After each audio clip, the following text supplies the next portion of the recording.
ವಿಧಾನಸೌಧದಲ್ಲಿ ಭಯೋತ್ಪಾದನಾ ವಿರೋಧಿ ದಿನ ಆಚರಣೆ.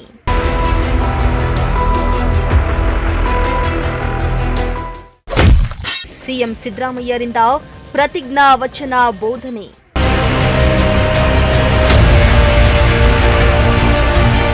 ಇಂದು ಭಯೋತ್ಪಾದನಾ ವಿರೋಧಿ ದಿನ ಅಂಗವಾಗಿ ಬೆಂಗಳೂರಿನ ವಿಧಾನಸೌಧದಲ್ಲಿ ಪ್ರತಿಜ್ಞಾ ವಿಧಿ ಬೋಧನಾ ಕಾರ್ಯಕ್ರಮವನ್ನು ಆಯೋಜಿಸಲಾಗಿತ್ತು. ವಿಧಾನಸೌಧದ ಸಮ್ಮೇಳನ ಸಭಾಂಗಣದಲ್ಲಿ ನಡೆದ ಈ ಕಾರ್ಯಕ್ರಮದಲ್ಲಿ ಮುಖ್ಯಮಂತ್ರಿ ಸಿದ್ದರಾಮಯ್ಯ ಭಾಗವಹಿಸಿ ಭಯೋತ್ಪಾದನಾ ವಿರೋಧಿ ದಿನದ ಪ್ರತಿಜ್ಞಾ ವಚನವನ್ನು ಬೋಧಿಸಿದರು. ನಮ್ಮ ರಾಷ್ಟ್ರದ ದೃಢ ವಿಶ್ವಾಸವುಳ್ಳ ಭಾರತದ ಪ್ರಜೆಗಳಾದ ನಾವು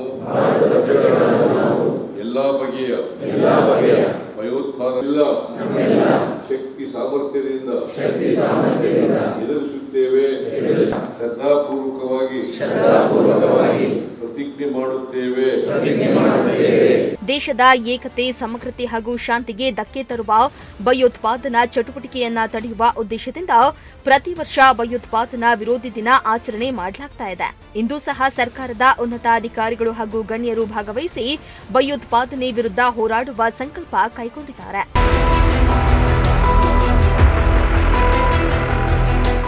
ಇನ್ನು ಈ ವೇಳೆ ಗೃಹ ಸಚಿವ ಡಾಕ್ಟರ್ ಜಿ ಪರಮೇಶ್ವರ್, ಸರ್ಕಾರದ ಮುಖ್ಯ ಕಾರ್ಯದರ್ಶಿ ಶಾಲಿನಿ ರಜನೀಶ್, ಸಿಎಂ ಕಾನೂನು ಸಲಹೆಗಾರ ಎಎಸ್ ಪೊನ್ನಣ್ಣ ಸೇರಿದಂತೆ ಹಲವರು ಹಾಜರಿದ್ದರು.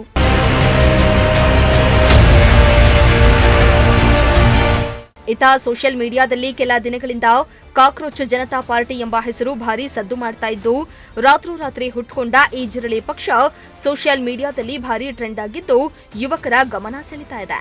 ಸಾಮಾನ್ಯ ಯುವಕರಷ್ಟೇ ಅಲ್ಲ, ಗ್ಲಾಮರ್ ಲೋಕದ ಸೆಲೆಬ್ರಿಟಿಗಳು ಹಾಗೂ ಬಾಲಿವುಡ್ ಮಂದಿ ಕೂಡ ಈ ಕಾಕ್ರೋಚ್ ಜನತಾ ಪಾರ್ಟಿಗೆ ಸಪೋರ್ಟ್ ಮಾಡ್ತಿದ್ದಾರೆ.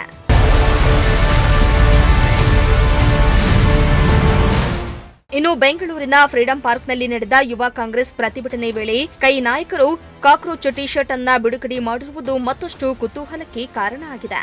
ಕಾಕ್ರೋಚ್ ಚಿಹ್ನೆ ಹೊಂದಿದ್ದ ಟಿ ಶರ್ಟ್ಗಳು ಇದೀಗ ಯುವಕರ ಗಮನ ಸೆಳೆದಿದ್ದು, ಸಿಎಂ ಸಿದ್ದರಾಮಯ್ಯ ಈ ಟಿ ಶರ್ಟ್ ಅನ್ನ ಬಿಡುಗಡೆ ಮಾಡಿದ್ದಾರೆ.